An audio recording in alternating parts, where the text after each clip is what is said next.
Well, that was an adventure. I think T's dream sales guy had a premonition. Where was I? Oh, yeah. T? I whispered. He didn't answer. I could hear the crate creaking open and a tiny fluffy voice whispering, Well, if it isn't the failed potential and crippling avoidance issues. Something whimpered. T, you good? I called, already regretting it. Bro, it's so small. He whispered. Oh, that's okay, mate. It's not the size that matters.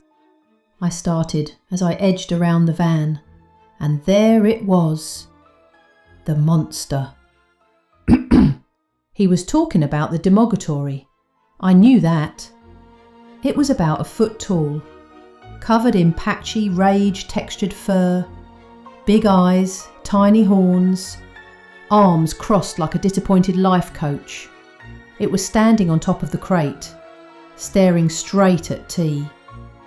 You peaked in year 8, it said helpfully. T looked like he was going to cry. T, mate, don't listen to it. You'll only make it stronger. You, get back in the crate, you fluffy little hell goblin. It turned to me, slowly, grinning. And you? How's that unprocessed childhood trauma coming along? Still journaling? Or just crying in the bath again? I don't even have a bath, I snapped. Exactly. Anyway, I don't just journal. I have a very successful YouTube channel, actually. Ah, yes. You and your 20 subscribers are changing the world, eh? T squeaked. The Demogatory hopped off the crate like he was about to start a TED talk titled, Why You Deserve It. I grabbed the nearest thing I could find, a box of bubble wrap, and flung it. It bounced off his head. He didn't flinch. Pathetic attempt. Very on brand. So yeah, the demon was loose. T was broken. And I was out of bubble wrap. This is fine.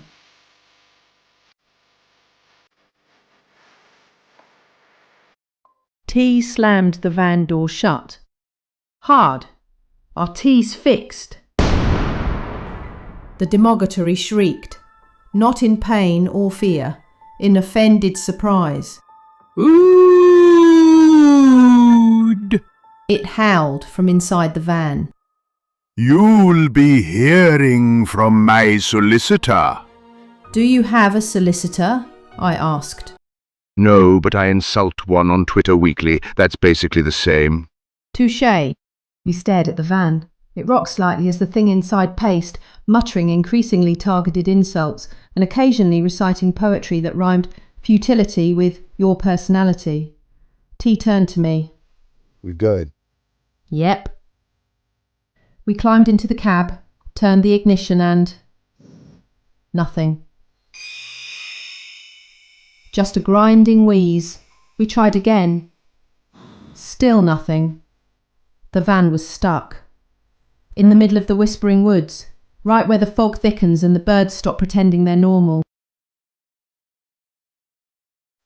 I reached for my phone. I scrolled desperately through my apps and hit the emergency Elm Wood recovery contact. Ricky's Rockin' Roadside Recovery. The icon was a Yeti in high vis. Oh, crap.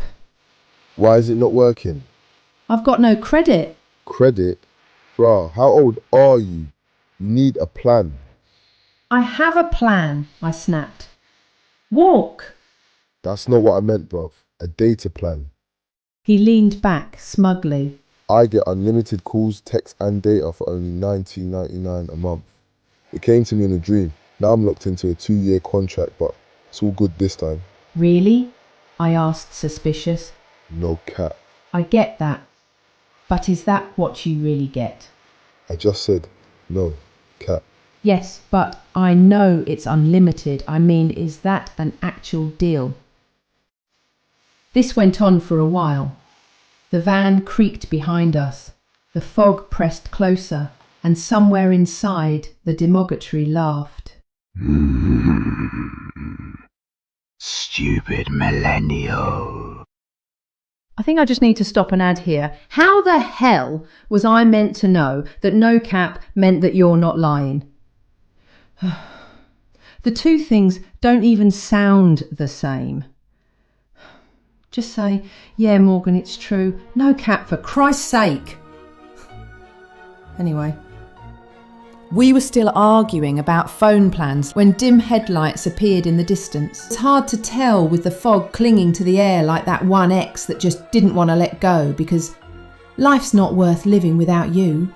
But they were flickering like mildly disco themed. Made me feel like I was back in a 90s school disco with too many hot dogs and not enough oxygen. A beat up truck rolled out of the fog with Ricky's Rockin' Roadside Recovery hand painted on the side in glittering runes. The door creaked open and Ricky climbed out. 8-foot tall Yeti, sunglasses, high-vis jacket with sequins, mismatched Crocs. Hi, Queens. What you doing all the way down here? He asked, voice smooth like jazz, and a drag queen had a cryptid baby. Delivering a parcel, I said, blinking. Then T got us stuck. Then She didn't have a plan. T interrupted. Ricky nodded solemnly.